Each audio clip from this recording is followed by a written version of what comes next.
Good evening, ladies and gentlemen. The date is July 6, 2020. Time is now 7 p.m. I call to order a public hearing on Charter Resolution 288, annexation for 1531 Pulaski Highway.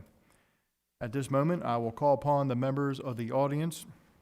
Actually, hold on. Before I call the members of the audience to comment on it, I will actually read the header into the record first. Excuse me one second. Resolution 288, annexation for 1531 Pulaski Highway. A resolution by the Mayor and City Council of Havre de Grace, Maryland, adopted pursuant to the authority of Article 11E of the Maryland Constitution, Title IV of the Local Government Article of the Maryland Annotated Code, Sections 3, 33, and 34 of the City Charter, and Section 20 of the City Code authorizing the City Council as a legislative body of a municipality to annex property extending the boundaries of the municipality and amending the city charter, specifically Appendix A, by adding subsection A.34, the first 2020 addition to the city boundaries, along with the legal description of the acres of land which will enlarge the boundaries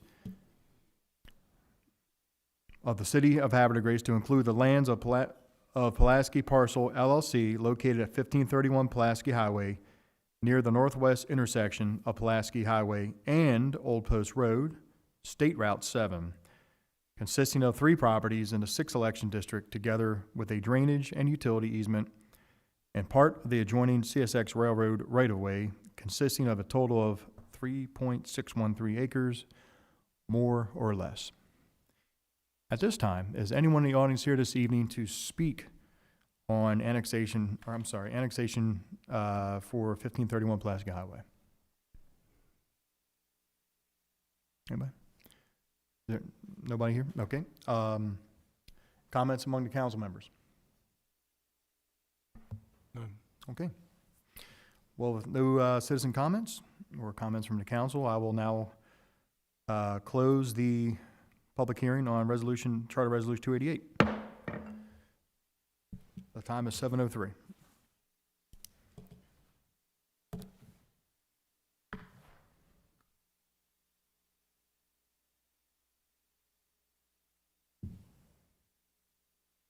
Good evening. The time is now 7:03. The date is July 6, 2020. I call to order a meeting of the Mayor and City Council of Havre de Grace. I'm going to call the roll now. Council President Glenn. Here. Councilmember Zinner. Here. Councilmember Martin. Here. Councilmember Robertson. Here. Councilmember Ringsacker. Here. Councilmember Boyer. Here. Thank you very much. If I could kindly ask everyone to please join me in the Pledge of Allegiance and opening prayer.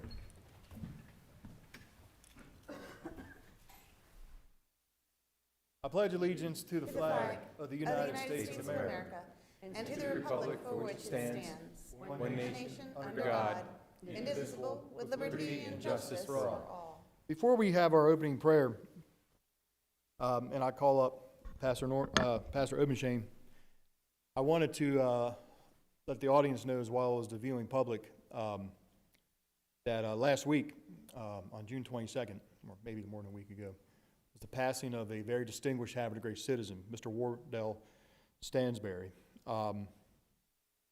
More will be discussed about Mr. Stansberry's life later on under comments, but he was a council member from 1971 to 1979, serving as council president.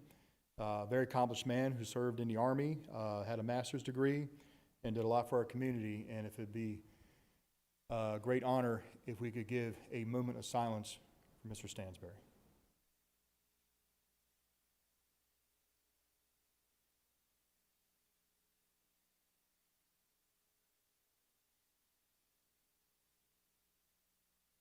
Thank you very much, everybody. Mr. Obenshain, opening prayer, please. Good to see you here. Good to be here, and congratulations to those who won the recent election. Thank you. My privilege.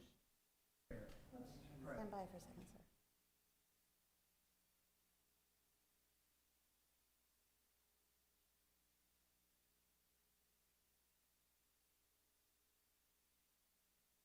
Let's pray.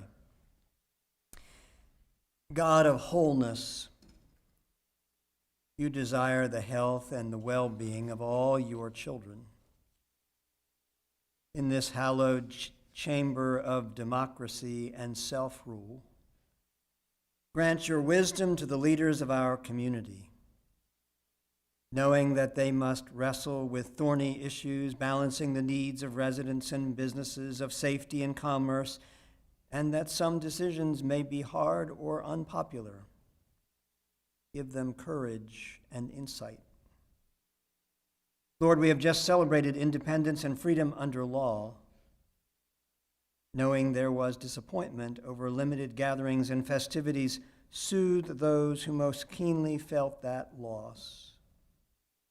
And knowing even more deeply that millions across our state, across the nation, and around the globe are sick or grieving the loss of loved ones, heal and comfort all those impacted by the current pandemic.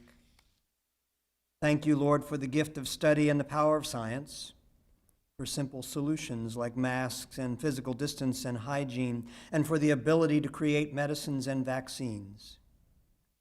Thank you for those in our own community who put their skills to work making masks.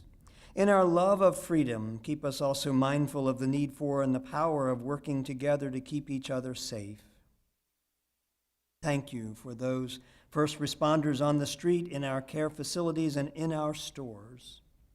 The police officers, paramedics, nurses, doctors, trash collectors, and shelf stockers who daily work to protect us from our own behavior, treat us when we are ill, take away our refuse, and provide what we need. Thank you for those who manufacture our food, supplies, medicines, and protective gear. Thank you for those who serve and those who have died to defend and protect our liberties, including the freedoms to choose our leaders, design our laws, and peaceably assemble. As we wrestle with inequities in our nation laid bare by the pandemic and recent tragic events for people of color, guide us to address these issues deeply and well, so that true change occurs rather than superficial improvement. Knowing these injustices are tightly woven into the very fabric of our society, so that individual strands are difficult to unpick. Give us patience with each other, the ability to hear the pain of those who are hurt and downtrodden, and the stamina to stay the course and stay in the conversation. Bring us at last to a better place, a place of harmony and mutual regard, a place of national and local healing and wholeness. May you, Lord, our gold refine, till all success really be nobleness, and every gain not grubby but divine. May you mend our every flaw, so that this city and all our cities may truly gleam undimmed by human tears. Bless us as a nation and as a city, that we may rise united to face down our common threats and fears, and care for each other as you care for us. In your holy name, amen. Amen. Pastor Oben Shane, it is a great pleasure to see you. First live prayer we've had in here since COVID took place. So it has been a real pleasure. Thank you so much for your time this evening. We appreciate your words. Thank you for the privilege. Absolutely. Thank you.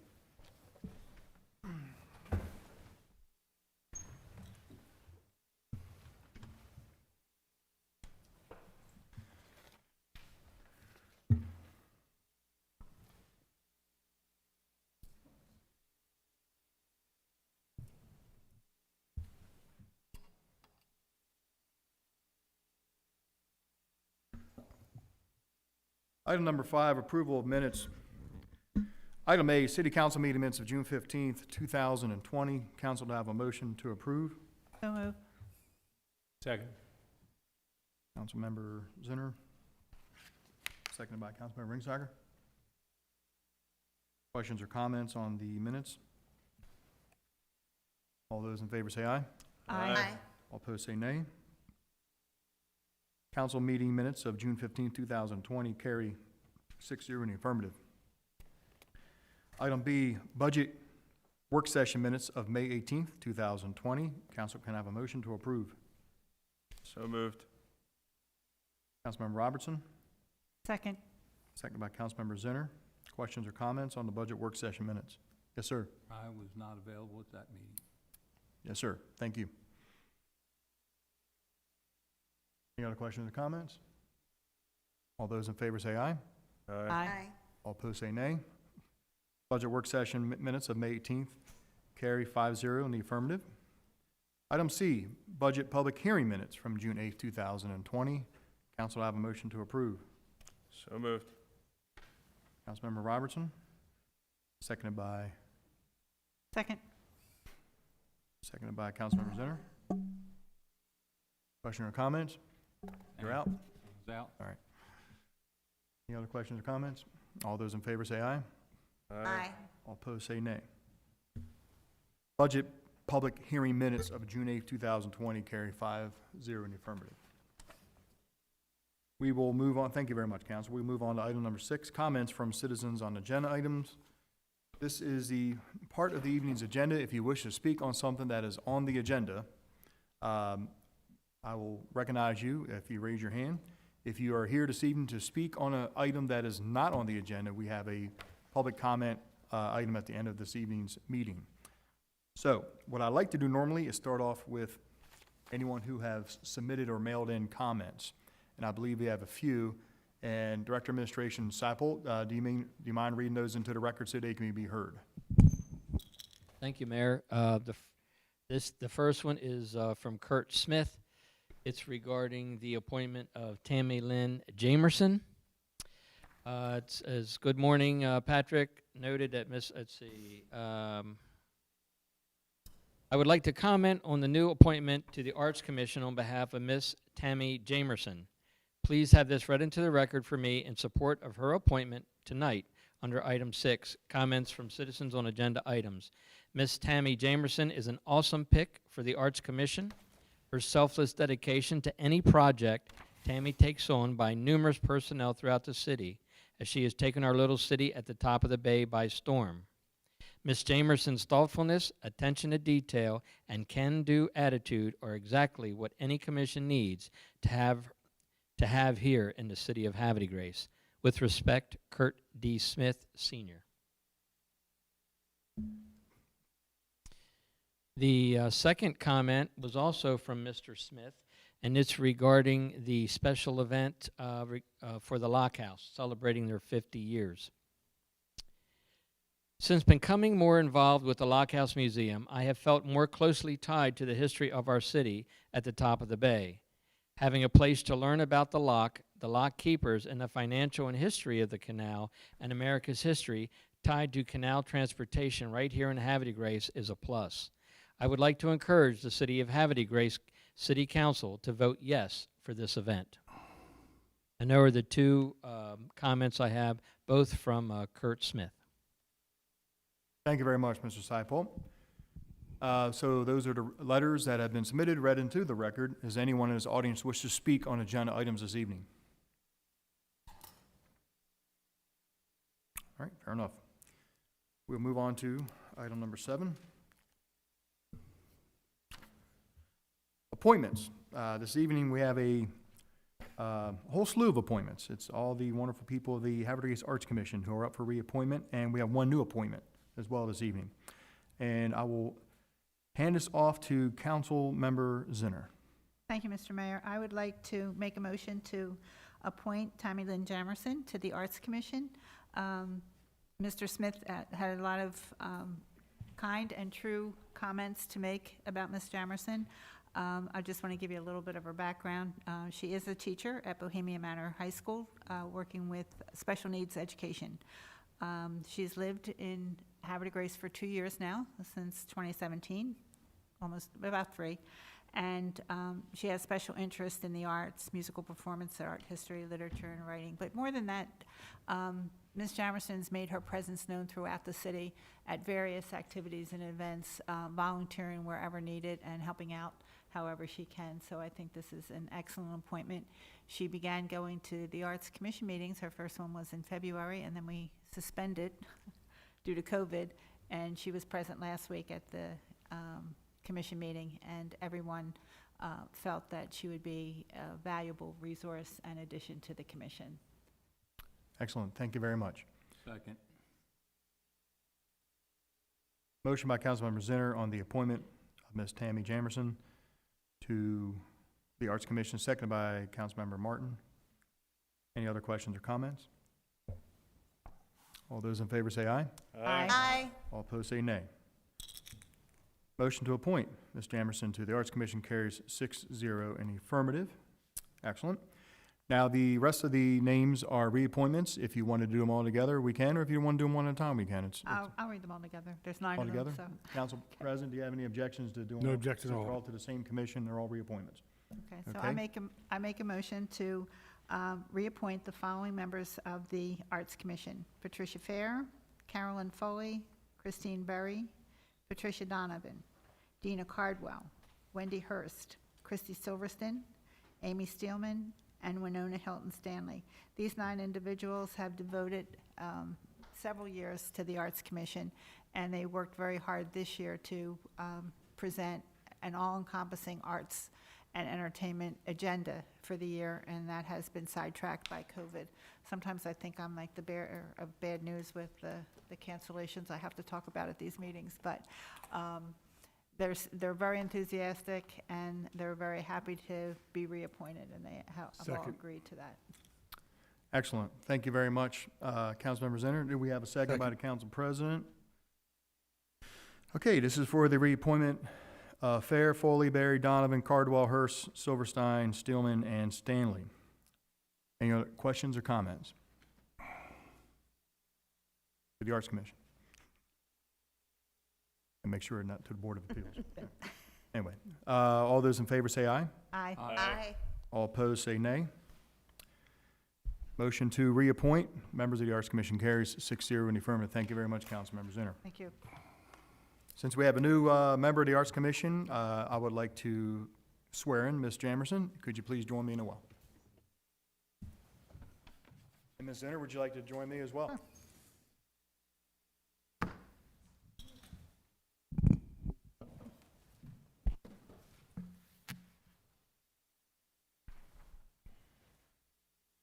Hey, congratulations. Well done, well done. Should have fist pumped, sorry about that. Hold on one second. Okay, no. So, actually, would you mind standing here, Councilmember Zenner, and you can hold the microphone? Maybe it'll capture our voices. Anyway, congratulations, and thank you very much for being willing to serve on the Arts Commission. We've done a lot of things throughout the city already, gardens, and volunteer for almost everything that is going on in the city, so I know you'll be an excellent. Thank you so much for your time. So ready to get sworn in? Okay, please raise your right hand. Repeat after me. I'm going to say the word I. After I say the word I, you say the word I and say your name. I I, Tammy Lynn Jamerson, promise to fulfill promise to fulfill the requirements the requirements of the office I'm about to assume. of the office I'm about to assume, That I will support the Constitution of the United States. that I'll support the Constitution of the United States, That I will be faithful and pledge allegiance I will be faithful in the Pledge of Allegiance to the state of Maryland, to the state of Maryland, support the Constitution and support the Constitution and laws thereof. and laws thereof, That I will faithfully and impartially and I'll faithfully and impartially discharge the duties discharge the duties as a member of the Havre Arts Commission as a member of the Havre Arts Commission to the best of my abilities. to the best of my abilities. Thank you very much for being here. Over here, and I'll have you sign something, make it official. Just go there. I am. I'm ready. Ben?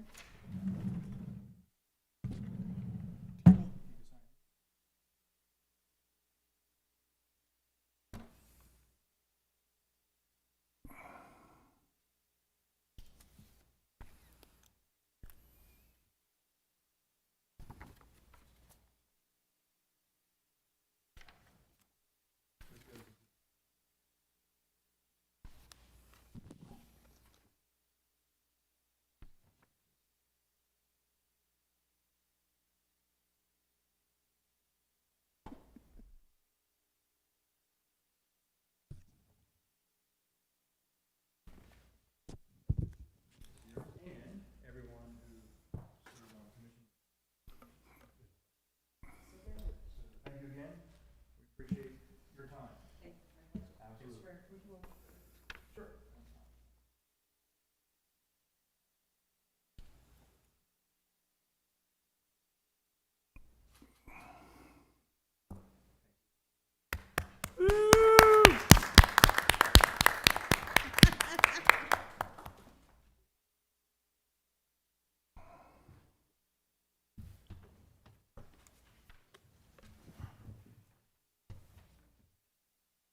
Okay, we will move on to item 8 this evening, recognitions. This evening, we don't have any recognitions. Item number 9, proclamations. This evening, there are no proclamations. Item 10, presentations. We have a presentation, and the presentation this evening will be the official election results given by the Election Board Chair of the City of Havre, Mr. George Dybel. Mayor, I don't see him in the lobby here. All right, so how do we make it official? I'd be happy to present him to the, Okay, please resume. Filling in for Mr. Dybel this evening is Patrick Seipel, the city's Director of Administration. The Swiss Army knife of Havre, Grace.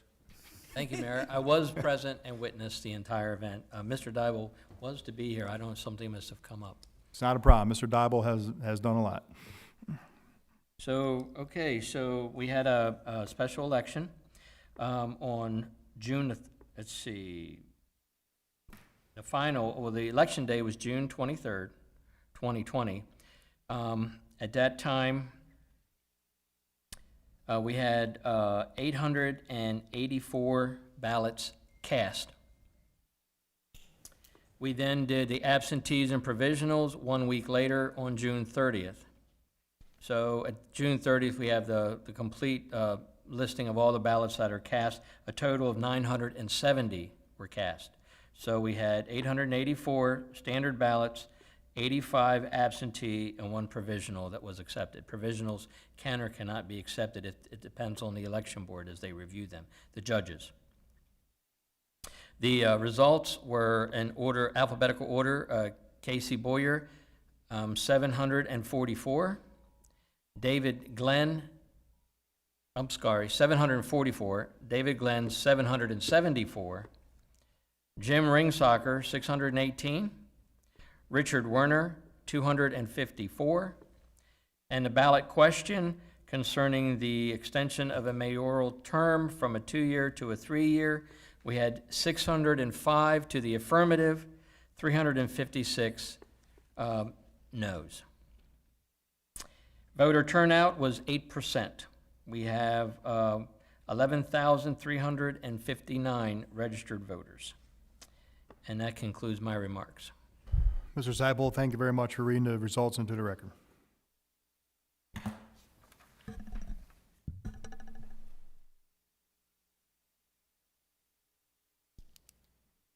We will move on to item 11 this evening, is resolutions. This evening, we have no resolutions on the agenda. That takes us to item number 12, ordinances. We have 2 laws, or 2 ordinances for first reading. And I will start off with item A. Councilmember Ringsacker. Mr. Mayor, Council, citizens, I'd like to make a motion to introduce an ordinance concerning sustainable landscaping for first reading. Second. Council, I have a motion by Councilmember Ringsacker, seconded by Councilmember Martin. This is a motion to introduce the ordinance. Any questions or comments on the introduction? All those in favor say aye. Aye. All opposed say nay. Motion to introduce ordinance carries 6-0 in the affirmative. I will read the header into the record. Ordinance concerning sustainable landscaping, first reading. An ordinance of the Mayor and City Council of the City of Havre Grace pursuant to the authority provided by the Maryland Constitution, Article 11E, the local government article of the Annotated Code of Maryland, and the City Charter, Section 33 and 34, by creating Chapter 102, Sustainable Landscaping Regulations, in order to establish landscaping standards for new development and redevelopment in the City of Havre Grace. Council, this is ordinance 1037. Do I have a motion to adopt ordinance 1037 on first reading? So moved. Second. Motion by Councilmember Ringsacker, seconded by Councilmember Boyer. Questions or comments? We'll start with Councilmember Zinner. Thank you, Mayor. I just want to say how pleased I am to go through this and read this and to see this ordinance come before the council. It's something that I've supported for a number of years. And last year, when I was in the Hartford Leadership Academy, I had the pleasure of meeting Mr. Ed Snodgrass, who owns Green Roof Plants at Emery Knoll Farms. And his entire presentation was on the value of native plants and how to use shade and native plants to protect runoff into the bay. It's not going to always be possible to use semi-pervious or pervious building materials, and the addition of more green space, more native plants, and additional trees is going to go a long way. And having a standard that every developer must follow when they're building 4 or more properties, I think is such a positive step in the right direction to cement our reputation as a tree city and also an environmentally aware city.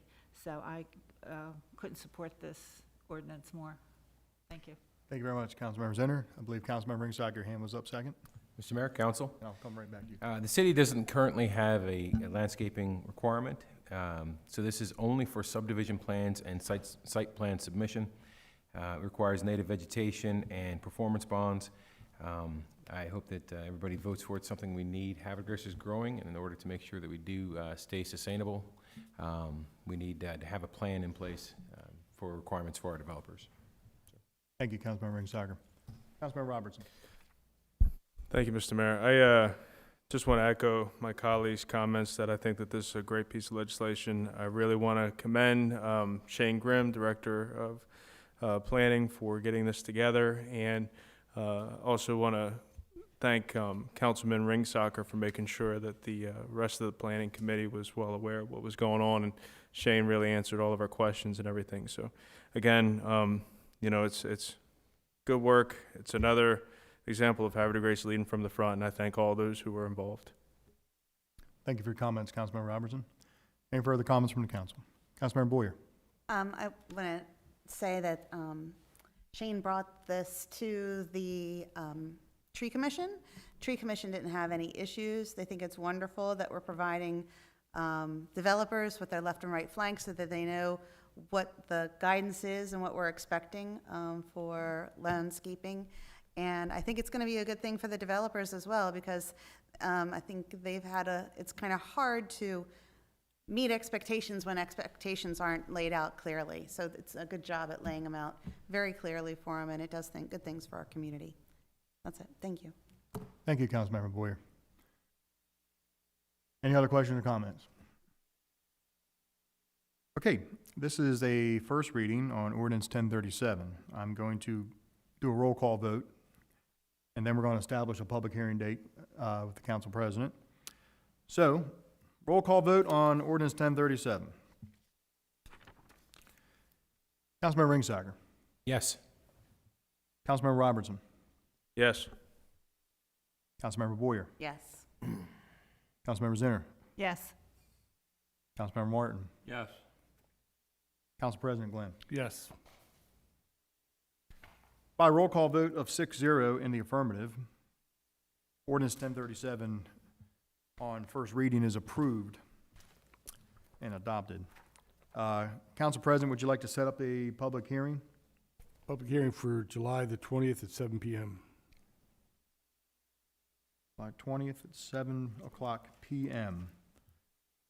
So everybody knows, watching at home, if you come to the council meeting at July 20th at 7 o'clock and you wish to speak on ordinance 1037, it'd be a good time to do it.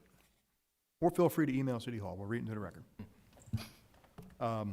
Thank you, council. We have item B, also under ordinances, concerning forest conservation, and we're going to once again refer to Councilmember Ringsacher.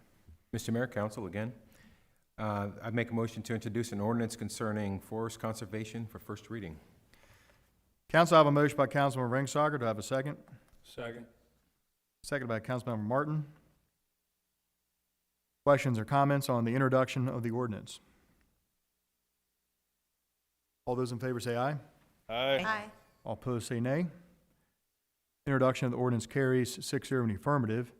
Council, this is going to be ordinance 1038, 1038.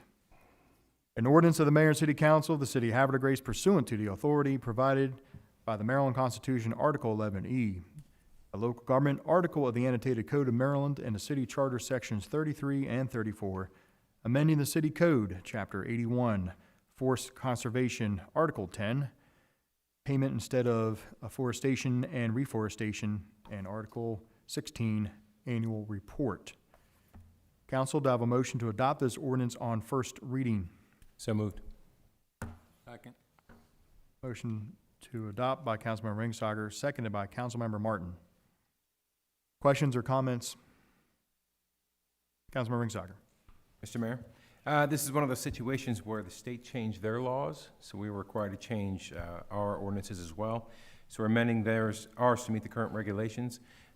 Mostly this is just in reference to afforestation, reforestation of development of land up there, where we could, the fees that are required by the state are set by the state, by DNR, and we just need to update our regulations to meet the state code. Excellent. Thank you, Councilmember Ringsager, for explanation. Councilmember Boyer. Again, Shane brought this to the Tree Commission. Tree Commission has no comments or concerns. Thank you very much, Councilmember Boyer. Any other questions or comments before we take a roll call vote on the first reading? Okay. Roll call vote on ordinance 1038. Councilmember Robertson. Yes. Councilmember Ringsager. Yes. Council President Glenn. Yes. Councilmember Martin. Yes. Councilmember Zinner. Yes. Councilmember Boyer. Yes. By roll call vote of 6-0 in the affirmative, ordinance 1038 is adopted on first reading. Council President, when would you like to have the public hearing on this ordinance? Well, public hearing on July 20th, right after the previous public hearing. Okay, July 20th. Following the public hearing on ordinance 1037. So, July 20th, 7 p.m., before the council meeting starts, we will have a public hearing on ordinance 1037 and ordinance 1038. If you'd like any details about the ordinances, you can go to havredegracemd.com and you can find the ordinance and read it in its entirety. Thank you. We're going to move on to item number 13, which is old business. This evening we have no old business, which takes us to item 14. Motion to adjourn this meeting sine die, which means we will close out the 2019-20 council session. Who gives me a motion? So moved. Second. Motion by Councilmember Ringsager, seconded by the council president. All those in favor say aye. Aye.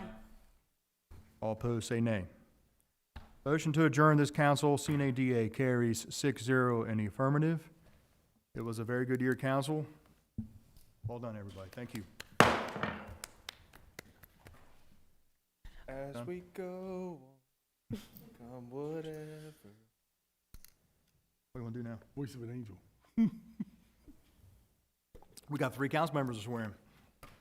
So I'd like to start off with, we're going to start off with Councilmember Boyer. Please join me in the well, and anyone you wish to have you join us. Woo, Councilmember Boyer!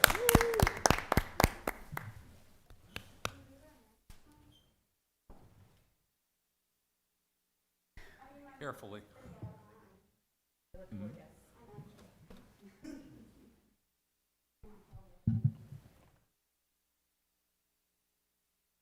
Hold on 1 second. I want to grab that too. James, could you powder your head a little bit? The shine's getting to me. We'll observe social distance. Since you all came together, you can stand at 6 feet. Not for us as much as people coming on that.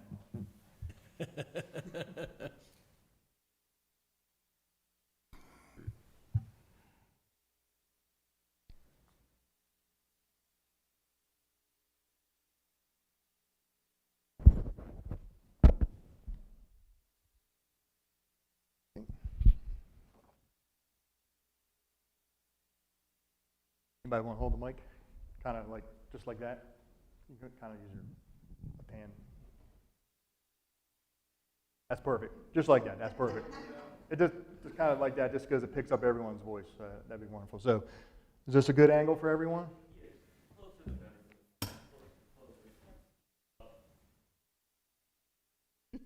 Okay.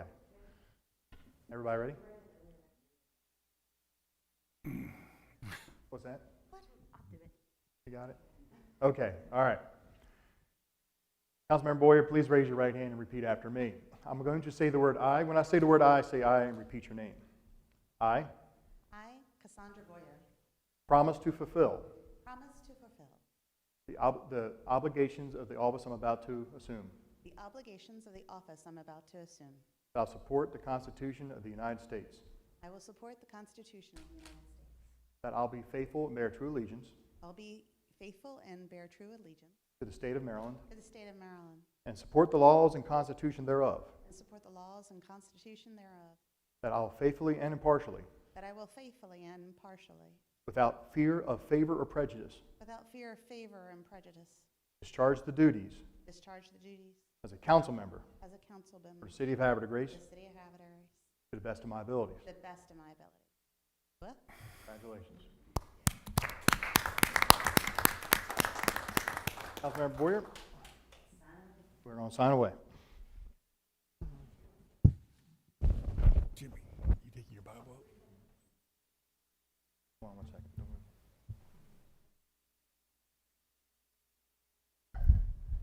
It's a better pen. You'll know why.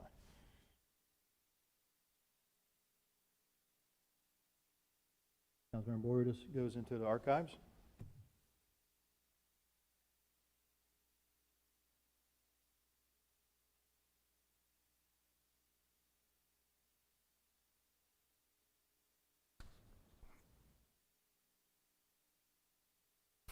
Should be like a formal one here. Okay, goes in the archives. Thank you very much. You know what I'm talking about? Okay. Who's next? Lynn?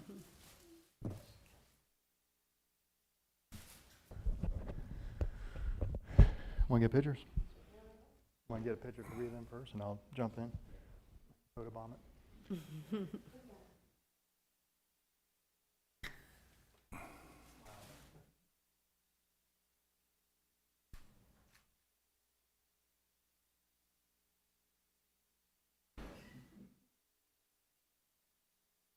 Good. I guess we do one of four of us.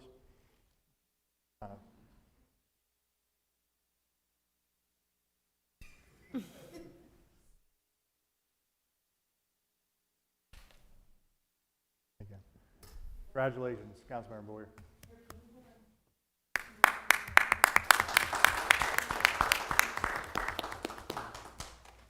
I'd like to call Councilmember Glenn. Hey, Councilmember Glenn.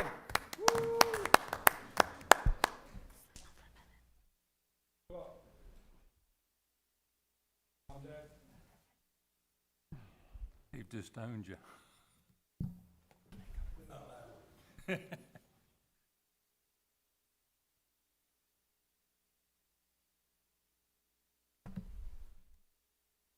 you go. You ready for this? Okay.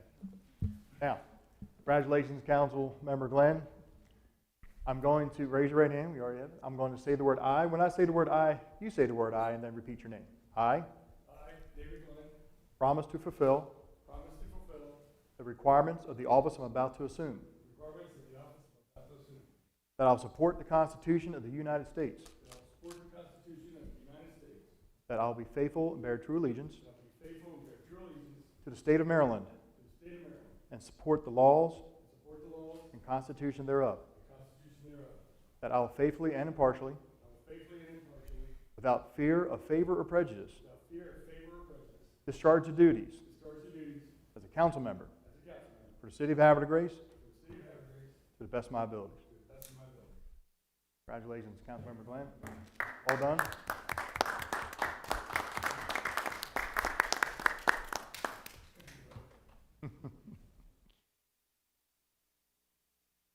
They're all related, by the way, in case you're worried about COVID-19. Yeah. Want to get a picture, Adam? Sir. Hold one here. Smile with your eyes. And go ahead and get one, just the family, please. Pee-wee, you gotta smile a little brighter than that, bud.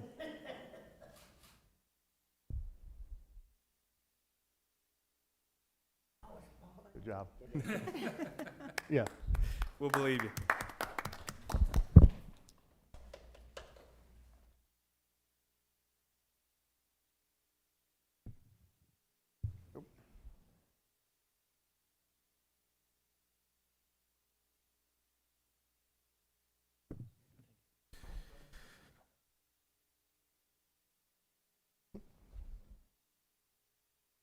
I'd like to call forward Councilmember Ringsacker. Hey, Councilmember Ringsacker.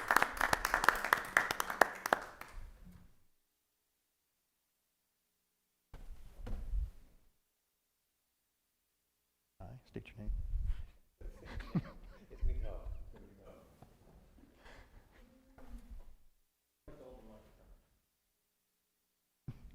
Want to hold the microphone?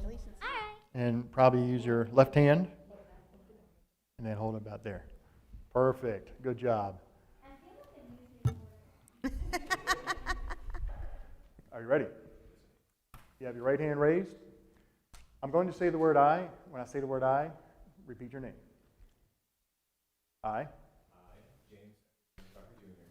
promise to fulfill the requirements of the office I'm about to assume. The requirements of the office I'm about to assume.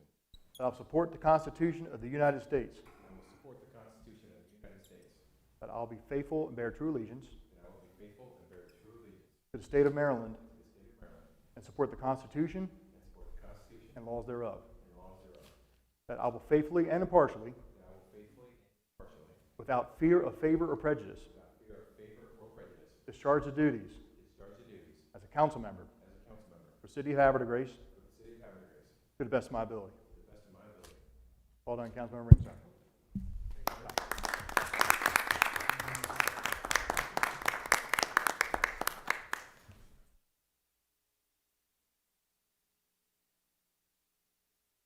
Want to grab a picture of the family first, and then I'll photobomb it after that.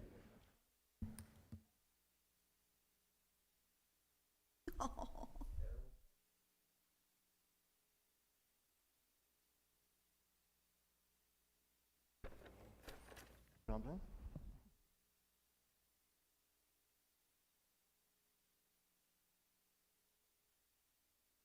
Hold on, everybody. Good job.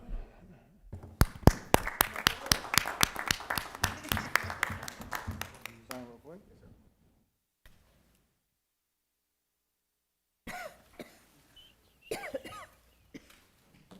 For the archives of the lodge.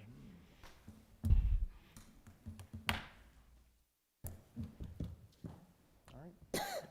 Very much. Cool. Thank you.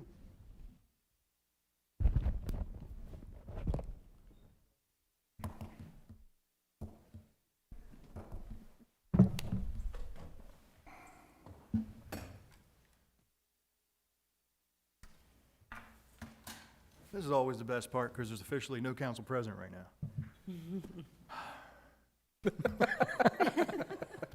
You the man. That's right. I'm kidding. Momentarily. Okay, so I call to order a meeting of the Havre de Grace City Council and the mayor. The time is now 7:45 p.m. as we begin the 2020-2021 council session. Congratulations on the council members sworn in. I'll do a roll call real quick to make this meeting official. Councilmember Boyer, Here. Councilmember Martin, Here.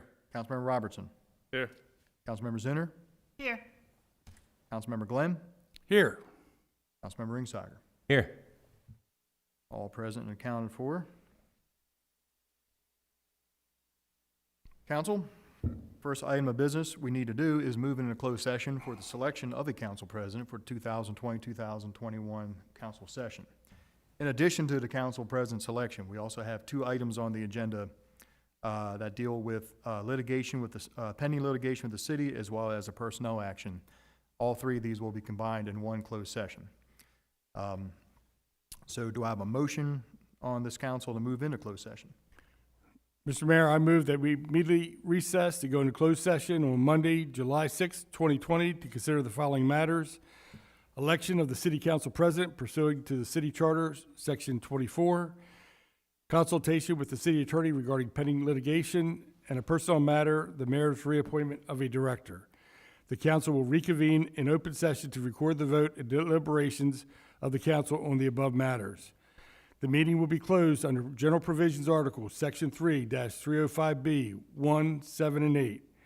1, to discuss the appointment, employment, assignment, promotion, discipline, demotion, compensation, removal, resignation, or performance evaluation of appointees, employees, or officials over whom this public body has jurisdiction. Any other personnel matter that affects one of the more specific individuals. 7, to consult with counsel to obtain legal advice. And 8, to consult with staff consultants and other individuals about pending or potential litigation. That's my motion. Council, I have a motion by Councilmember Glenn, second by Councilmember Martin. This is a motion to go into closed session for the reasons stated by Councilmember Glenn. All those in favor say aye.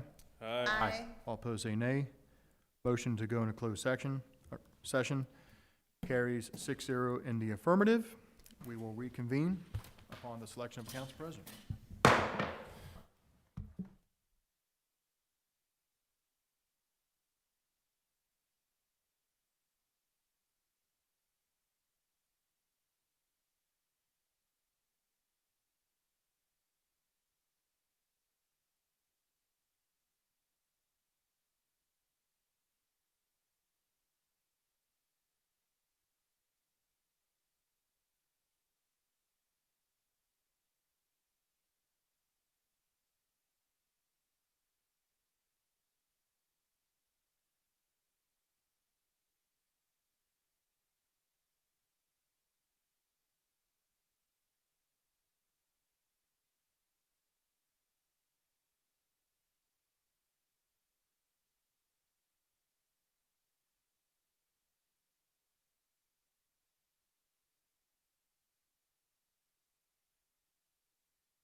Welcome back, everybody. This is the July 6th council meeting. We are reconvening the meeting. The time is now 8:44.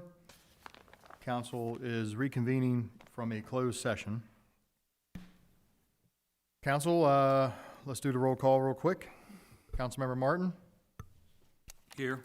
Councilmember Boyer, Here. Councilmember Robertson, Here. Councilmember Zinner, Here.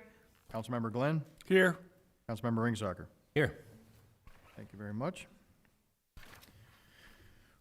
We will move into the item 21, motion for the selection of council president. Do I have a motion from council?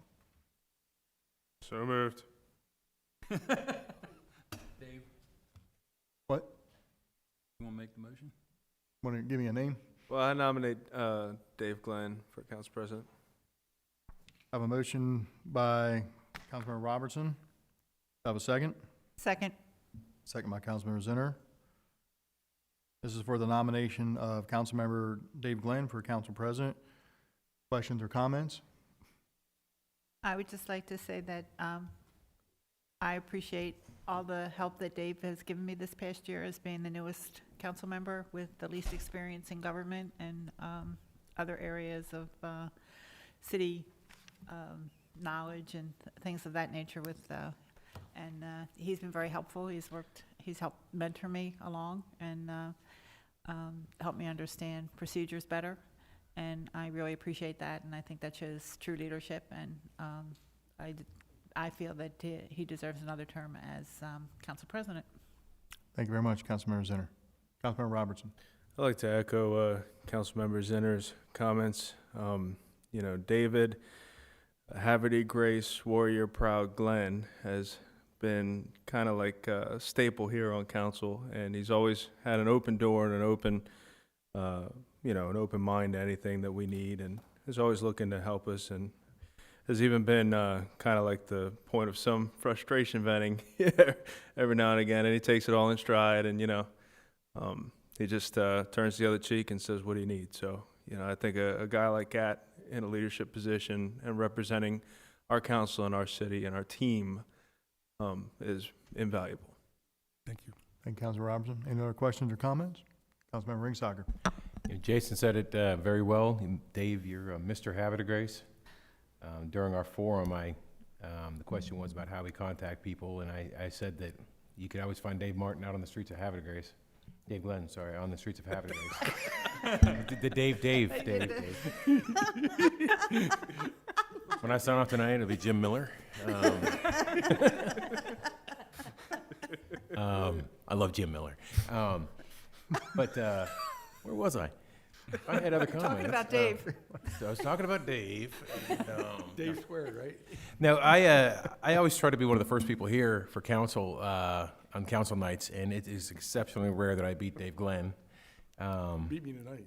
I did beat you tonight, but I had to meet with a Boy Scout for his merit badge. Councilmember Robertson. Yes. Councilmember Zinner. Yes. Councilmember Glenn. Yes. Councilmember Ringsacher. Yes.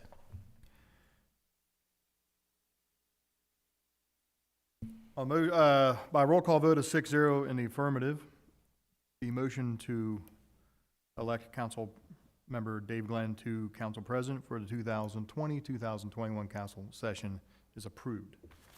Council President, the floor is yours if you wish to make comments. I just want to thank the council for their continued confidence in me and their faith in serving another year. And I told them in the room, and I'll say it publicly, little selfishness on my part, but it's going to be a sheer honor to serve as council president for the ribbon cutting of that new school. And it's been a long-awaited dream come true, and I look forward to that day. And again, I want to thank the council for your continued confidence in me to serve one more year. And I can't wait for the ribbon cutting. So I have. Well done, sir. Congratulations, Council President. Thanks. We are going to, and thank you very much, Council, by the way. We're going to move on to item number 22, new business. We have two special events, and we're going to get the background on both of them from the Director of Administration. What's that? What about the other items in the closed session? The other Oh. two items. Thank you very much for reminding me. Sorry, it wasn't on the agenda, I forgot to write it down. Yes, the two other items, let's start with, anybody want to make a motion on the contract? Mr. Mayor? Yes. I make a motion to renew the 3-year contract for Erica Quisenberry as Director of Economic Development. Okay, give me 1 second. Second.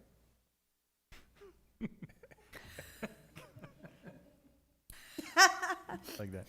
Okay, we have a motion by Councilman Ringsacher, seconded by Councilmember Robertson. This is for the extension of Director of Economic Development's contract, Ms. Erica Quisenberry, for another 3 years. Questions or comments? Mr. Mayor, Ringsacher. Council? I will say that I absolutely adore Erica. She's done phenomenal things for our city. She's constantly out there. Now that I'm working from home, I do have more time, so I drive through the city every morning. And I see her out and about all the time, a lot of times down at Concord Point getting coffee or out in the other storefronts, and she's filling up our storefronts. She's doing an amazing job bringing businesses to the city, and I can't think of a better person to continue in this position. Thank you, Councilmember Ringsacher. Councilmember Robertson. Thank you, Mr. Mayor. You know, the way that I found out that Erica's term was coming up, well, I didn't find out, but I guess it was brought to my attention on several occasions by members of the EDAB, which is the Economic Development Advisory Board, members of the Alliance, and members of the Downtown Merchants Groups who were very adamant in Erica's performance and really appreciated everything that she had been doing to help the downtown businesses and just our economic activity in town overall. I'll say ever since this pandemic has started, there hasn't been a week that's gone by when I've had at least 2 or 3 e-blasts from Erica out to the business community, and she includes me because I'm liaison for EDAB.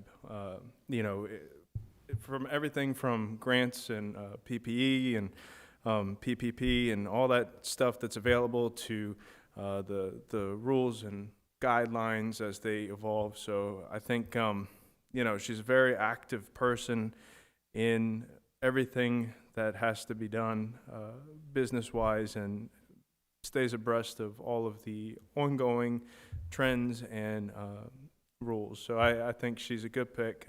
I'm glad to see her continuing on. I'm glad to see so many of our storefronts full and so much activity in our downtown area, even at this time. Thank you very much for your comments, Councilmember Robertson. Councilmember Zinner. Yes, I'd like to also echo some of the comments that were made by Councilmember Ringsacher and Councilmember Robertson. I often talk to Erica when I come in before council meetings or during the week to find out what the latest news is on development and also leases for some of the available spaces that we have in town. And we often talk about the challenges, but not only the challenges, some of Erica's problem-solving skills. I think that that's a character trait or a personality trait that doesn't often go noticed because you don't really know too much of what's behind the scenes.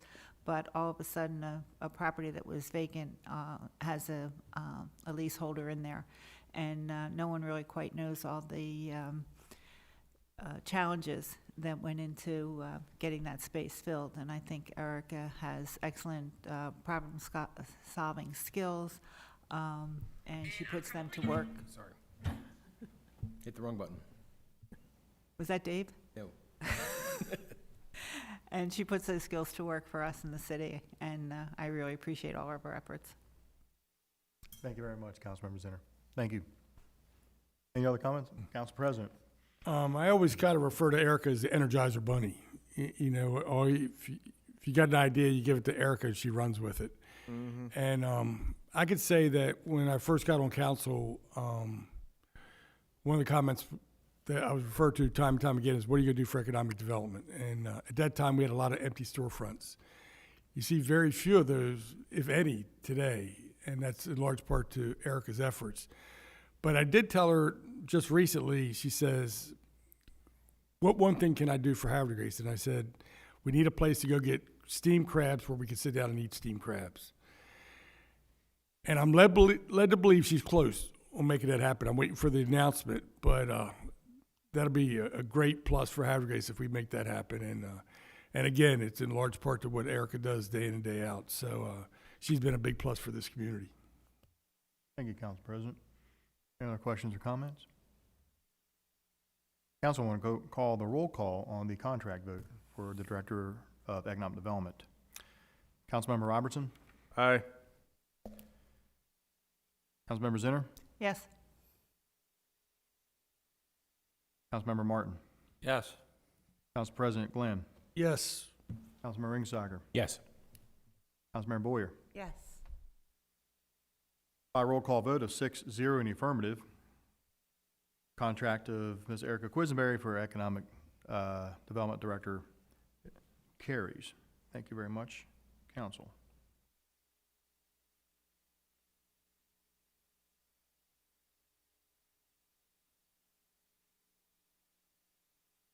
Hold on one second.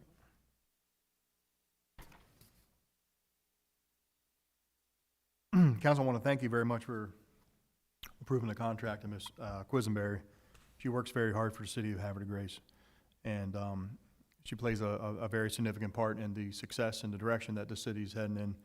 And for everybody also to know that economic development is a whole spectrum of different responsibilities. Yes, it's the shop on Main Street, you know, but it's also businesses looking for grants or loans or small business loans. It's also the industrial park, which is a major area of our city's economy and employs a lot of people. It's also the businesses in around 40 and other areas of Havre de Grace. So it's a very complex job and job description with sometimes difficult metrics. You know, you can be the best economic development director in the world, but if you're in a bad economy, you know, things are tough. So, you know, this administration feels that she has done an exceptional job the last 3 years, doing the best she can to bring a vital economy to our city. And I appreciate council taking the vote of confidence to extend her contract for another 3 years. So thank you very much. We're going to do one more item that was in the closed session. Anybody wish to make a motion? Councilmember Martin. Mayor, I make a motion to waive the attorney-client privilege for material in the Brown, and Young files relating to the pencil litigation. Council, I have a motion by Councilmember Martin. I have a second. Second. Second by Councilmember Ringsacher. Questions or comments? Yes, sir. Mayor, in our decision, or the decision that, our motion that I made for the waiver of the attorney-client privilege, because the documentation that is being requested and we're waiving is not detrimental to any of the city's interests, and it actually is helpful to the city. So in that, I will be voting yes on it. Thank you very much, Councilmember Martin. Any other questions or comments? Council President? You talk about individuals that work hard for the city. I want to add to that list the city attorney, because what she does on a day-to-day basis is monumental for this council. And the amount of trees that you've killed along the way to provide us supporting documentation on a myriad of items, I just want to personally thank you for all you do. I mean, you keep us out of trouble, and it's greatly appreciated. Thank you, Councilmember. Thank you, Council President, excuse me. Any other questions or comments? Yes, sir. I'd just like to echo what CP said. You know, I always feel like April gives very sage and intuitive advice. Sorry. You know, so I want to thank you for your diligence and for looking out for the best interest of the city of Havre de Grace, and not just your own best interest, because, I mean, you know, April's a private attorney, and she's making recommendations to help save the money, save the city money in legal fees. So I think that that's important to note, too, that it's a very selfless act that the city's attorney deliberates on constantly. So thank you. Thank you, Councilmember Robertson. Any other questions or comments? Councilmember Boyer? I just want to state that my vote for this is to help expedite this process in this litigation, and hopefully we can get to a point of completion so that we can move forward. So I hope the judge gets the message or gets our comments. And the reason why I'm absolutely voting for is because I think we need to be as transparent as possible, and that we're not withholding any information, and that we would like to expeditiously as possible get to a resolution. Thank you. Thank you very much, Councilmember Boyer. Any other questions or comments? Council, I'm going to do a roll call vote on this motion. Council President Glenn? Yes. Councilmember Martin? Yes. Councilmember Robertson? Yes. Councilmember Zinner? Yes. Councilmember Ringsacher? Yes. Councilmember Boyer? Yes. By roll call vote of 6-0 in the affirmative, the motion by Councilmember Martin on waiving the attorney-client privilege with Brown, Brown, and Young in regards to the pencil litigation case against the city is approved. Thank you very much, Council.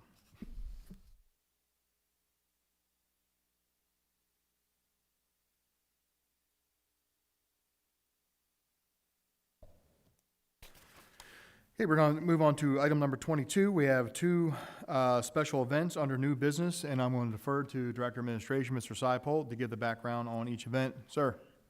Thank you, Mayor. Thank you, Council.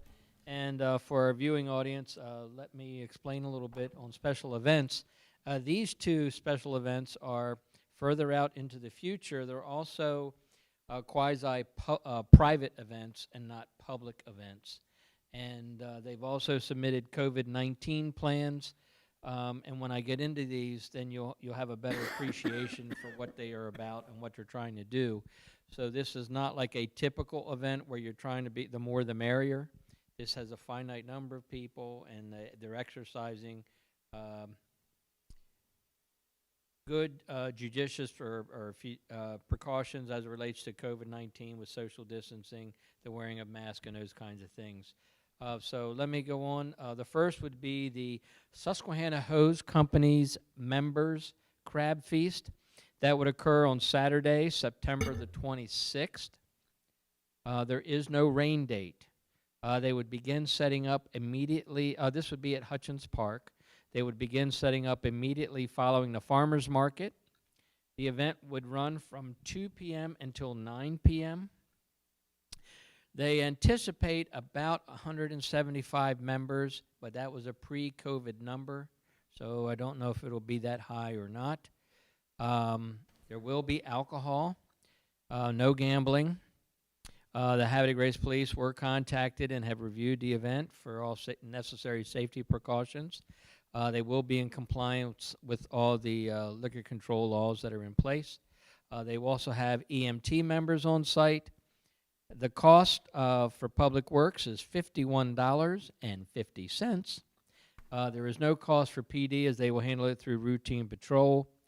And I wanted just to give you a brief overview of the COVID plan, because I think this is a tutorial for other potential events coming down the pipe. They'll have open-sided tents to allow tables to spread out for social distancing. They encourage it, of course, at all times, and when they're setting up their seating. They're requesting face coverings be worn, except, of course, when you're eating. They have hand sanitizers throughout the tents. They're using disposable plates and forks, so they're one time and done. They're using single-serving drink containers, and they're served by individual portions, not a buffet style. So as you can see, it's all for single contact, not replicating contact and cross-contamination. So I think they're really exercising some prudent measures there in prevention of COVID-19. Thank you very much, Mr. Seipold. Appreciate the background. Do I have a motion to approve the host company crab feast? So So moved. moved. Councilmember Boyer, seconded by the Council President, I believe. Questions or comments? I just have. Yes, sir. In addition to the crab feast, this is also going to serve as their annual banquet, since they got knocked out of because of COVID-19. So this is not only a chance it's our chance to support Susquehanna Hose Company and thank them for all they do day in and day out. And so I look forward to the opportunity to pay that tribute to a fine group of first responders. Thank you very much, Council President. Any other questions or comments? Okay, this is a motion to approve the Susquehanna Hose Company annual crab feast for the members on September 26, 2020. All those in favor say aye. Aye. All opposed say nay. Motion approved, 6-0 in the affirmative. Thank you, Council. The second event for your consideration is Life at the Lock House, celebrating 50 years. This event would occur on October the 17th with a rain date of October the 18th. It would be on the Lock House grounds in the North Park area. They would set up at 10 a.m., and the event would run from 4 until 6:30 p.m. The anticipated attendance of less than 100 people. It's right now they're looking at it be by invitation only to contain that amount. Alcohol will be sold at this event. However, alcohol will not be given away. The cost for Public Works is $83.50. Again, the police have no cost for this event and will handle it through routine patrol. Their COVID plan for this event requires everyone to wear a mask and remain appropriately distanced from each other. Speakers, their guest speakers will be using a microphone so they can be far enough away from the audience. Tables and chairs will be spread apart so that people are no closer than 6 feet. They're working with the caterer on a presentation of food and drinks, again, so it's not buffet, but rather it's dispensed. Let's see, hand sanitizers throughout. And they may elect to open up the museum for tours, but they will go with their current practice of only permitting 4 to 5 people in at one time to help maintain some distancing. And that's that. And as with the other event, too, this is all predicated upon that we don't go backward in our COVID restrictions as, you know, whatever the governor's orders might be.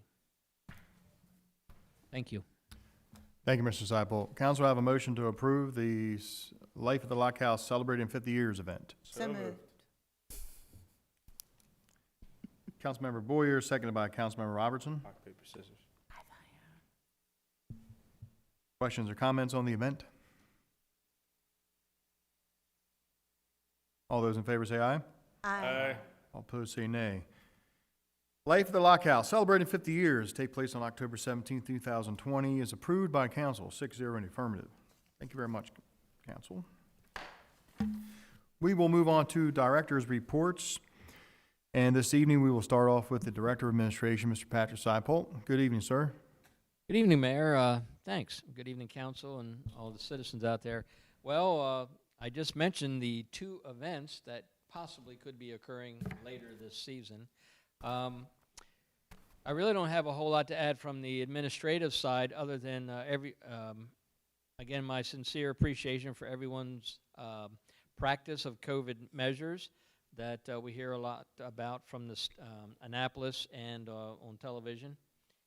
People do seem to be, for the most part, following and taking preventive measures, which is a testament to the low numbers that we have, both at the 21078 as well as in the state. We seem to be a quiet spot right now in this pandemic. So I really want to appreciate everyone's patience and putting up with a lot of frustration and in trying to work with us as we move forward. As we continue to try to see how these events, potential events unfold, we will continue to work with our event planners in the hopes of having more events in the future. But again, I bear everyone to remain patient with us as we try to do what's in the best interest, and that is public safety.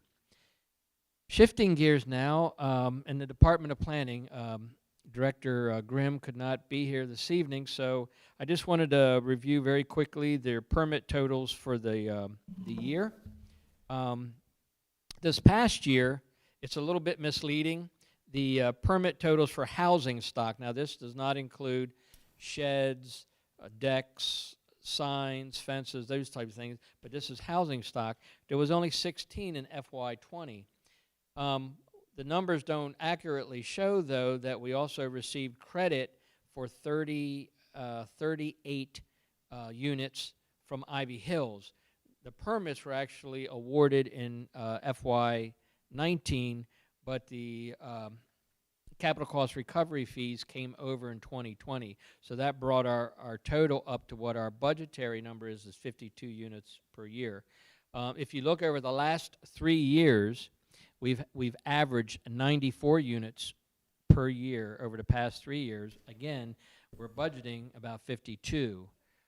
If you look on the horizon, we have a plethora of housing about to hit us. We're very optimistic in talking with Shane and with the work he's doing with these subdivisions, with Blineham Run, 111 units, 300 units at Greenway Farm, another 600 plus at Bully Rock, and it's anyone's guess what may be coming off the Green Ionello property.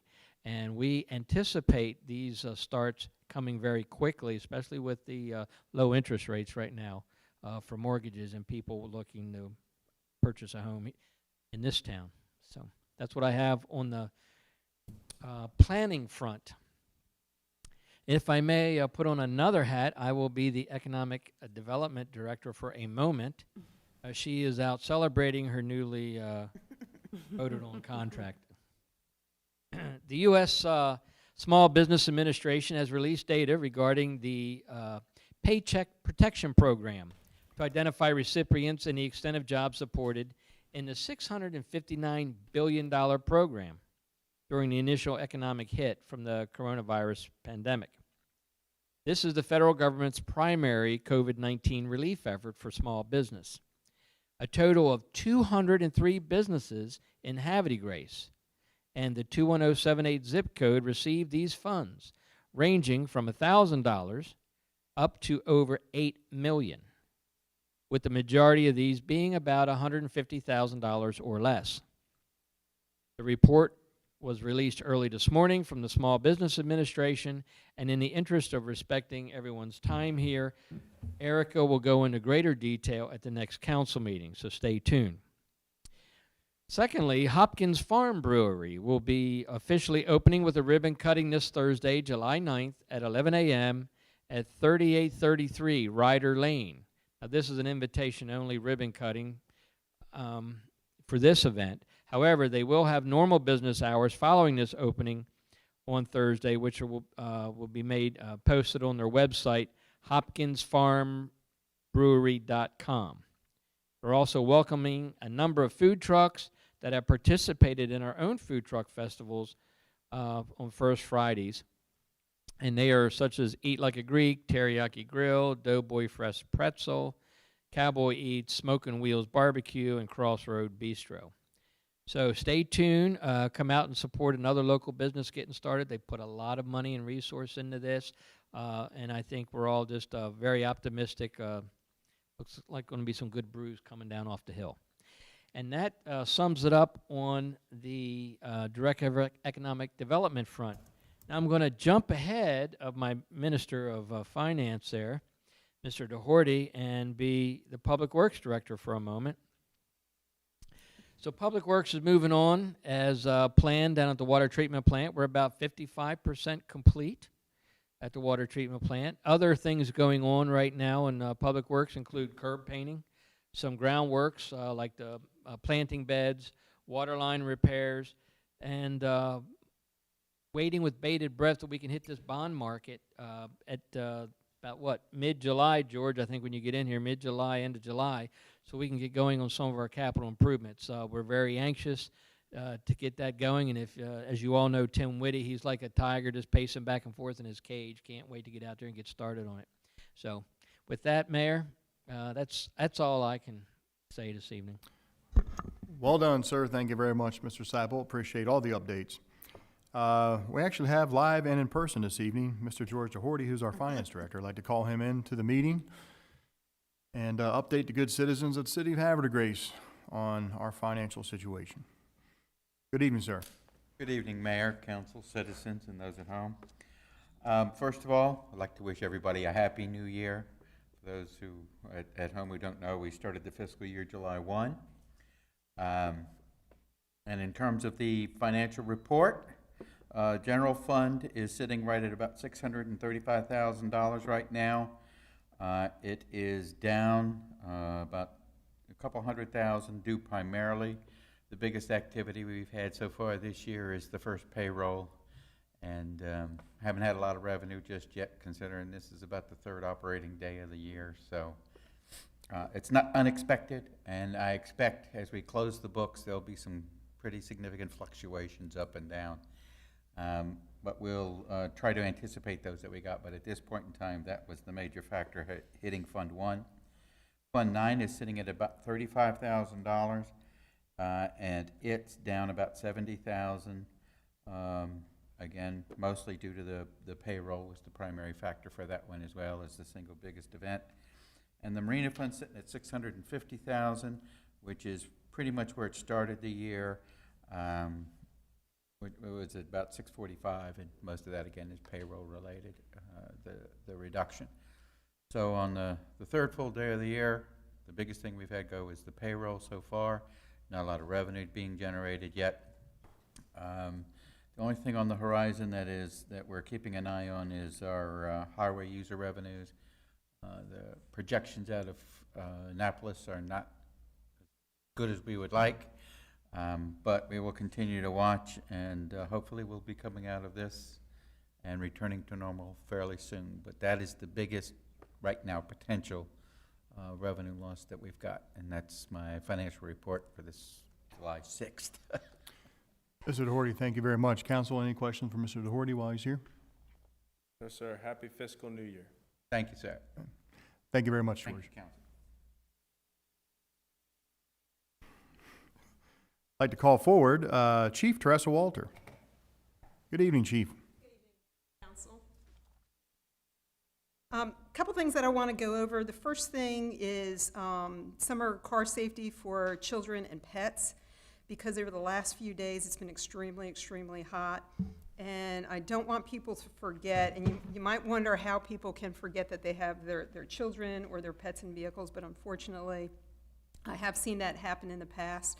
So just a few tips that I want people to keep in mind, that when you do have your children, or especially the small ones, the infants or the really small kids, if you do have them in your car, please make sure that when you leave your car, let's say you're going to run into the store for errands or something like that, just cracking the window is not going to be enough. It's estimated that within 10 minutes, the temperature in your vehicle raises by at least 20 degrees. So that can happen very, very quickly, and especially in this time with the whole COVID and distancing and stuff like that, it's taking longer and longer to check out at all of the different stores. So what you might think might be a quick 5-minute errand might end up being a lot longer than that. So you definitely don't want to do that. You don't want to risk the health of your children or your pets. One of the things that I'd like to try to remind people about is give yourself a visual clue that you actually have pets, and especially children, in your car. And one of the things that we suggest that you do is when you put your child into like the child safety seat or your pet, put something in the back seat with them that will remind you that they're back there, just like if you have a briefcase or a purse or the all-important cell phone, because most people will not leave their vehicle without their cell phone. So put your cell phone in the back seat along with the child or with your pets. That way, when you go to pick up your cell phone, hopefully your child or your pet is more important than your cell phone, but you won't forget them as well. The other thing is that it'll also keep you from checking your cell phone while you're driving. There you go. I saw that, sir. So the other thing is keep in mind that even though you might leave your car unattended and the air conditioning is running, Maryland law, there's a family law that says that you cannot leave your child under 8 years old unattended unless you have a reliable adult there with them. And they consider a reliable adult, believe it or not, is about 13 years of age. So don't do that. The other thing is you can't be sure that the air conditioning in your car is going to last. You know, every vehicles have mechanical errors, so please keep that in mind. The other thing to keep in mind also is The seatbelt, or the seatbelts and the child safety seats can also get very, very hot in those temperatures. So make sure that you cover your vehicle, cover those things with some kind of blanket or something to kind of knock down some of the heat. Also, if you even have your vehicle at home, please make sure that you lock the car even at your house, because if you have kids outside playing, sometimes they like to hop into the vehicles, like hide and seek, that type of thing, and they could very well get trapped in those cars. And I've known of instances in the past where people think that their child is missing, and they are missing, but they're actually in the vehicle, and unfortunately it's been fatal. So please keep that in mind. And finally, just recognize the different symptoms and the signs when it comes to, heat exhaustion and heat cramps and of course, stroke. And also just understand the signs and symptoms for your pets, because the pets can also have symptoms such as, the rapid panting, the drooling, the vomiting, diarrhea, and of course they could also have seizures. So just keep those things in mind with the hot weather that's upon us right now. The other thing, Mayor, just wanted to let you know that before the next council meeting, I will make sure that you have the Uniform Crime Report, the UCR reports for the Part 1 crimes, rape, robbery, homicides, that type of thing. I'll have that information comparing the first 6 months of this year with the same time period for last year. So you'll have all that information. Excellent, thank you very much. And that would be my report. Thank you for your time. Thank you, sir.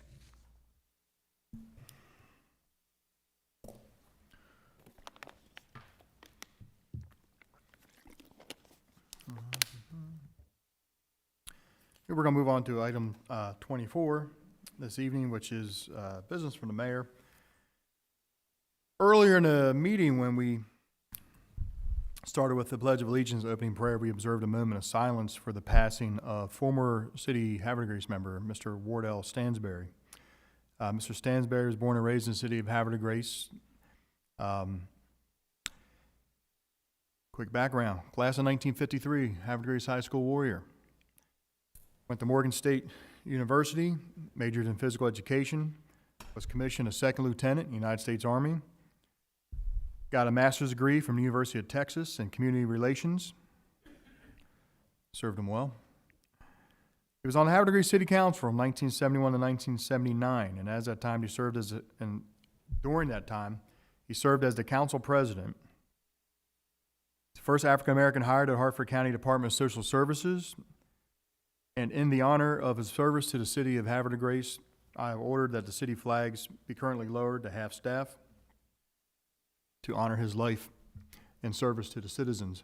I've had the pleasure to meet him a few times since I've been in service on Havre Grace City Council since 2008. I don't know him as well as Council President Glenn does, and so I'm going to reserve my comments for someone who knows the man personally and intimately to share some life stories about him. But from the people that know Mr. Stansberry, he was a good man, and as my chief of staff told me, he walked the walk. What he said is what he did, and so a man like that needs to be honored. And so, Council President, under your comments, would you say a few words about Mr. Stansberry? Thank you very much. Also, on June 25th, something that the city has been working on for many years had come to fruition. We finally signed a water agreement from our city to the city of Aberdeen. Here in the council chambers, we had Mayor McGrady of Aberdeen in our room, along with several members of the Aberdeen City Council and some of their administrative staff. And we had a signing ceremony where we signed our agreement, where we will pull water out of the river and treat it and make it into clean drinking water, and we will send it down a new transmission line on Route 40 to be built to the city of Aberdeen, where they will have a reliable source of drinking water to help them move into the future with stabilization in prices, with stabilization in supply, and will help them with their development envelope as they bring in more business and expand their community. It's a good deal for Aberdeen. It's a good deal for the city of Havre Grace as well. We have an unlimited water supply, and we intend to treat it. It's like a gas station. If a gas station ain't selling gas, it's not making money. So City of Havre de Grace can make unlimited amount of water from the river. And so it's good to have a customer, and that customer is our sister city. So it's been a while to get that done, but it's been done. We had a couple obstacles along the way, with getting the right-of-way all figured out. Most importantly, what people need to know in the city of Havre de Grace, and if any Aberdeen citizens are dropping in on this meeting, you need to know that nobody helped us. Nobody lent a finger to help the city of Havre de Grace or the city of Aberdeen. These are just not the county government, not the state government. In fact, the county government was almost an obstacle, a hindrance to try to get this done in more ways than one. So this is two governments, Aberdeen and Havre de Grace, working together in the best interests of its citizens, of its long-term success, for the most efficient, most commonsensical approach to providing clean drinking water for future generations at the most economical price we can provide. This is what people elect people to do, to work with other governments in the best interests of the citizens.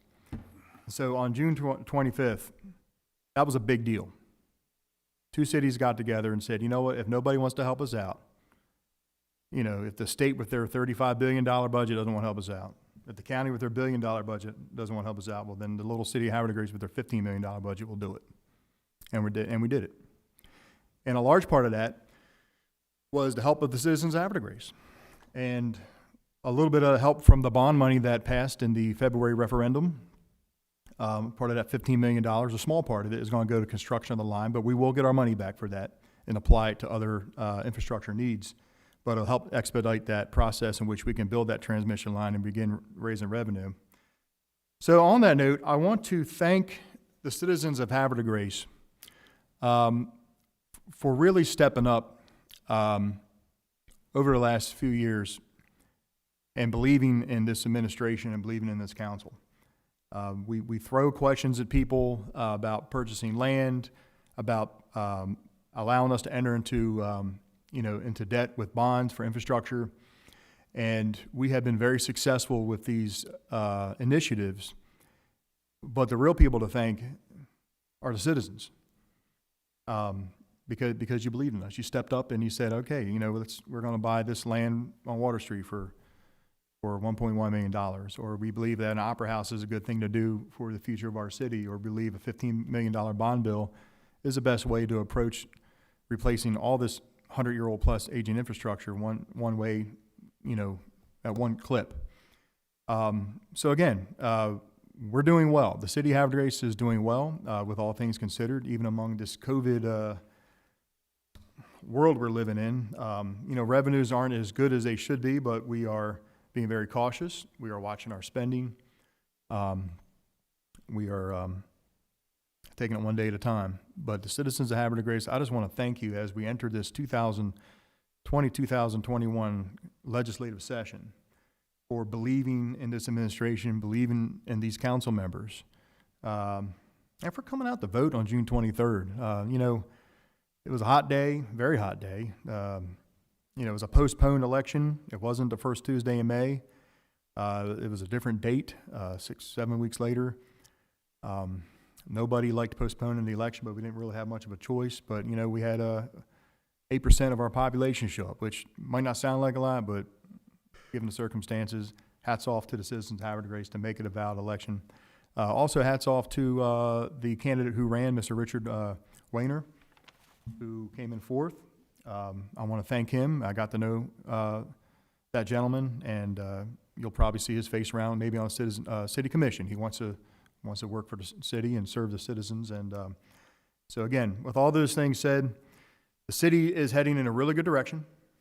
We're moving forward cautiously because of our COVID environment, but we're doing well. Building permits are up. Our water fund is doing better than expected. We are going to get to work real soon on replacing a lot of this aging infrastructure from the bond bill that the citizens allow the city to obtain. And, the storefronts are full. Thank you for voting again my economic development director for another 3 years. And like I said, One other thing real quick. City of Havre, Grace, I checked this morning, 21078 zip code COVID cases are a total of 54. That means total. That means not right now there's 54 people, but since I think March until now there's 54. It's something I look at every day. Of course, I'm concerned about the state, but I'm really concerned about Havre Grace. That's my job. And I think it took 3 months, don't quote me on this, but just average, it took like 3 months to get from 0 to 30 cases and 21078 of COVID, but in the last month and a half, it jumped another 24. So just keep an eye out. I mean, we're doing well. We're less than 4% of the total cases of Harford County, which is pretty darn good when you consider we're a city of over 14,000 people in Harford County, and we account for less than 4% of the entire cases. So we are doing good things. Havre Grace citizens are being very responsible and very cautious. But, just to say the old phrase again, just because the threat's low doesn't mean there's no threat. So be careful. Keep your hands clean. Take your kids to the playground, but use, common sense. Walk the promenade, but, just make sure that you like to keep your space from people. And, I think by June, July now. I think by July, everyone pretty much knows how to behave. I mean, I think we know what the deal is with hand washing and social distancing, and when you should wear a mask, and when it's marginally okay probably not to wear one. We all know the rules now. But Havre Grace, just stay vigilant. We don't want to see the numbers go up. We don't want to see our people get sick. We don't want to see our kids get sick. So with that said, hope everybody had a really good 4th of July. It's kind of quiet around town. I was half tempted just to throw a lawn chair and a blanket on the side of Union Avenue just to freak some people out. But, I didn't want to play a joke on anybody. But I know that the members of the Independence Day Commission, including my wife, who is a member of the Independence Day Commission, were very sad that we weren't able to celebrate our nation's independence in the way that we're accustomed to here in Havre de Grace. But we're going to save it all for next year. Next year's going to be amazing. So it was a quiet weekend. Everybody was safe. And stay cool out there. It's going to be hot for the next couple of weeks. I'll talk to you guys later. With that said, I'm going to start off from business from the council, and I'm going to start with Councilmember Martin. Mayor, Council President, citizens, first off, congratulations to Casey, Jimmy, and David for winning their re-election. It's nice to see them back on the dais. David, congratulations on being re-elected as council president. You are the face of Havre de Grace, and Havre de Grace proud, so it's good to see you there again. Thank you. With that, I'm gonna keep it short. Thank you. Thank you very much, Councilmember Martin. It's good to have you here again. Councilmember Ringsacher, good evening. Mr. Mayor, council, citizens, I'm very humbled at being re-elected to city council, and I'm very thankful, and I'm really looking forward to serving the city for another 2 years. Congratulations to Casey and Dave Glenn. And I'm thankful for my family for always supporting me. I do need to apologize to Councilmember Zinner. Earlier, I was hitting a weather alert and accidentally hit the thing for Dina Cardwell with her Facebook Live, and that's what came up real quick. So Was it Dave? no, it wasn't Dave. But I do apologize for that. Our football season with rec football is still up in the air. We don't know how exactly we're going to do everything. We don't know if we're going to have a season this year, but as soon as I do, I'll be making announcements from up here. I just really hope we can figure something out. I was upset that I couldn't participate in the Havre de Grace 4th of July parade, but I did get to ride in Fallston in support of the Fallston Volunteer Firefighters and Council Member Joe Woods from the Harford County Council, who put on a fabulous parade. Road conditions, we had some issues because of the heat, but it was a great time. It was good being out there and seeing everybody and just getting another parade under my belt. And last but not least, I'd like to congratulate Councilman Robertson on his upcoming role in the Magnum P.I. remake. Wait. Might have to shave the goatee and make the mustache bushier, but That's great. That's good. Thank you very much, Councilmember. I want to be Higgins. Councilmember Boyer, good evening. Thank you. Welcome. Good to see y'all back again, and thank you very much. So the Green Team, we have a board meeting scheduled for the 14th. I got some great news to report to everybody. The Victory Garden has donated already this season, and we're pretty early in the season, 114 pounds of food, and it's gone to the food pantries around town. I think the goal is to try to get it over 1,000 pounds from last year, and I think they're well on their way. So I do know that they are looking for volunteers to help out with weeding and a couple other projects. So if anybody is interested in helping out, to contact the Green Team, and they'll get you in touch with the right people to schedule you to come on down and show you what needs to be done. It is a large plot of property that has gardens on it, so it's very impressive. Even if you're interested in coming just to see what it's like, they'll be very happy to let you all know what's happening.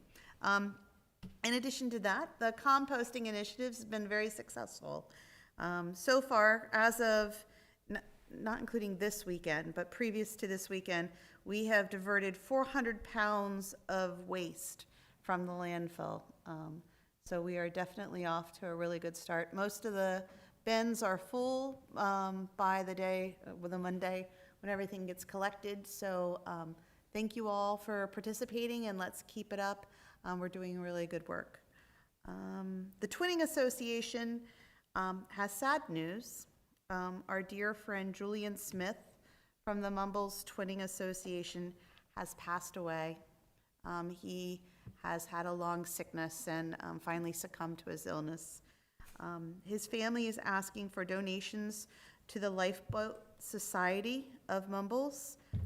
And if you are interested in participating in a donation as a group, we'll be coordinating that as the Havre de Grace Twinning Association, and sending our respects to his wife, Anne. Unfortunately, due to the virus, they will not be able to visit us this year. But we're trying to be creative and look for ways to make up for it. So during the week of October 1st to the 7th, we're trying to come up with a concept of a virtual visit. Plans are in the process now. There is going to be a meeting of the Havre de Grace Twinning Association and Commission. It will most likely be a virtual meeting, but anybody who is interested in participating will probably be reaching out to a wide variety of people in order to make this an interesting virtual visit for our guest from Mumbles. And finally, I want to thank the voters for expressing your confidence in me. And it's been a great honor to serve you, and I look for the great things happening to our wonderful city at the top of the bay. Thank you. Thank you very much, Councilmember Boyer. Councilmember Zinner. Thank you, Mr. Mayor, council, citizens. I just have a few comments for this evening. I want to again congratulate Tammy on her appointment to the Arts Commission, and also thank you to the 9 reappointments for their continuing support of the arts and volunteerism. One of the things that I had brought up in the past prior to some of the commissions going on a hiatus due to COVID was the Lafayette Trail app that will allow visitors to have an app on their phone, and as they walk the Lafayette Trail, be informed about the history. That had been put on hold due to the COVID issues, and so testing is scheduled now to start soon with a new delivery date in August. It's targeted for August. I don't have an exact date, but I'm glad to hear that the testing will begin again shortly, and hopefully we'll have that available for visitors in August. Another thing I want to remind people of, last week the Maryland Municipal League generally holds their summer conference in Ocean City, but again, because of COVID, it was a virtual conference. And there were some, technical issues, probably user error on my part, but there were 4 different presentations that I wanted to attend, and one of them was on the census. So I just want to bring that up again because some people may be a little confused and think that the census period collection data is going to be extended because of COVID. It is not, according to what was reported during that meeting. The deadline is October 31st. It's a hard stop, and so I encourage everyone to complete the census forms if they haven't. But the presentation was given by Lauren Sokol from the city of Gaithersburg. And one of the things she brought out was there are 10 categories of individuals that are difficult to count. And I think it's interesting to hear what those categories of groups are, and also to be able to think about ways of reaching out to extend any help that we can in terms of getting people to complete their census. The categories are people of color, low-income households, children 0 to 5 years, rural communities, in households where they speak limited English, frequent movers or renters, large or single-parent households, homelessness, foreign-born individuals, and low educational attainment households. So what they are doing, they had a big rollout plan for Census Day on April 1st, but again, that went by the wayside due to COVID. So they're stepping up their PSAs, the public service announcements, and also doing virtual town halls for citizens, and using social media. So I wanted to remind everyone it's only a 10-question survey. You can do it online. You don't even have to have initially there were letters that came out and advised everyone that they would have a code that they could put in when they're online, but you could actually fill out the form without having that code. Only one member of the household has to fill it out for the entire household. So again, I just want to remind everyone that there's no extension on that deadline, and to go online if possible. If you don't have access to a computer, the library is now open. You could go to the library and use a computer there. And we'll be, I would like to look at ways that we can reach out to the community and Havre de Grace to try to get our numbers up. One of the other things to remember is with the census, the more involvement, the more responses, the more money that comes to the community. And one of the things that was pointed out was with the CARE Act and the potential passing of the HEROES Act, we need to advocate for the people of Maryland so that we get our fair share of those dollars. And that's all I have this evening. Thank you. Thank you very much for the update, Councilmember Zinn. Appreciate it. Councilmember Robertson. Good evening, Mr. Mayor, fellow council members, city staff, ladies and gentlemen, here and at home. It's been a while since we've been able to say here. Just a couple things. Number one, I just want to remind my fellow council members and some of the staff that we have the Budget and Finance Committee meeting tomorrow at 5:30 in the small conference room.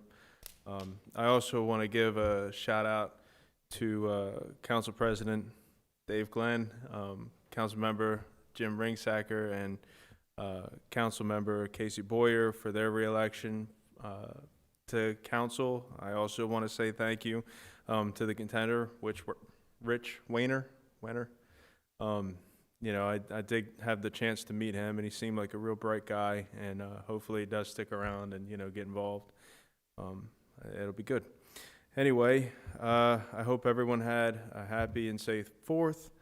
Mr. Mayor, I want to just mention that I've heard nothing but good things about Chief Walters and the entire police department with some recent interactions. And I think it's important to note that we have a chief that genuinely cares not only about her job and her staff, but about the citizens of Havre de Grace, and I think that's incredibly important. And, you know, just one final thought, I guess, and that's this past weekend, we did have the opportunity to celebrate again another year of this great nation being what it is and being the vestibule of I guess I want to say freedom, but you know, the experiment indoors. And I just want to remind folks that this flag above me is the one that we all celebrate on that day, and that's the one that we're united under. And I want folks to remember that no matter how challenging times are, there's more that unites us than divides us, and it's important that we focus on that. Mr. Moore. Thank you very much, Councilmember Roberts. CP? Thank you, Mr. Mayor and fellow council members. First off, I want to say congratulations to Jason, because word has it you recently got promoted in the reserves, and it's well deserved. And I can't think of anybody that deserves it more than you did.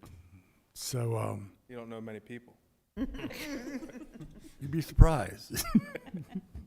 774 of them. My thoughts and prayers go out to the family of Wardell Stansberry, who, like the mayor said, recently passed away. He probably served on this dais when I was in high school. And he was one of those leaders that not only was the council president, but he served by example. And we were the true benefactors of his tireless dedication and selfless service to this city. I want to personally thank his family for allowing him to serve, because we've truly benefited from that. In addition, I remember when I was in high school and I was on the track team, all you heard was about all these records that Wardell Stansberry set. Now, I was able to set the 2-mile record for Havre High School, but that's only because Wardell was a sprinter. Had he been a long distance runner, he probably would have had that record too. So, but again, without saying, his candle burned out long before his memory ever will. And again, my thoughts and prayers go out to his family. In addition, I'm going to send my thoughts and prayers out to County Council President Pat Vincenti's grandson, who was in a horrible accident this weekend. And I ask you to keep his grandson in your thoughts and prayers as he overcomes the injuries he sustained. And let's hope for a speedy recovery for Brandon. When the official results of the Havre election were read, it was truly a humbling experience for me, and I really look forward to continue to serve the citizens of this great community. And I'd be personally remiss if I didn't take this time to thank the voters for their confidence in me to continue to serve this great city that we're all so proud to call home. I want to thank Jimmy and Casey and congratulate you both. They ran outstanding campaigns, and it showed with the votes they garnished. And your reelection was well deserved and well honored. My thumbs up also go out to Richard Werner, who expressed an interest to serve, and I truly hope he gets involved in Havre's politics by serving on committees and commissions, because I think we can benefit from his efforts. Like we said earlier, he seemed like a very bright guy, and we can benefit from that. And last but certainly not least, I just want to thank my fellow council members for your vote of confidence in me to continue to serve. And it's easy to work with this council, and I'm really blessed to be working with the dedicated individuals I get to work with on a daily basis. And Mr. Mayor, that's all I have to say. Council President, thank you very much for your remarks, sir. Well said. I didn't hear go have it agree. I didn't hear you say go have it agree. Well, I mean, It's implied. it's COVID-19. Wait till the ribbon cutting ceremony. All right. We're going to move on to item number 27, which is going to be comments from citizens. This is the part of the city council meeting that if you have a general comment to make of city business of a manner that's not on the agenda this evening, please raise your hand and be recognized.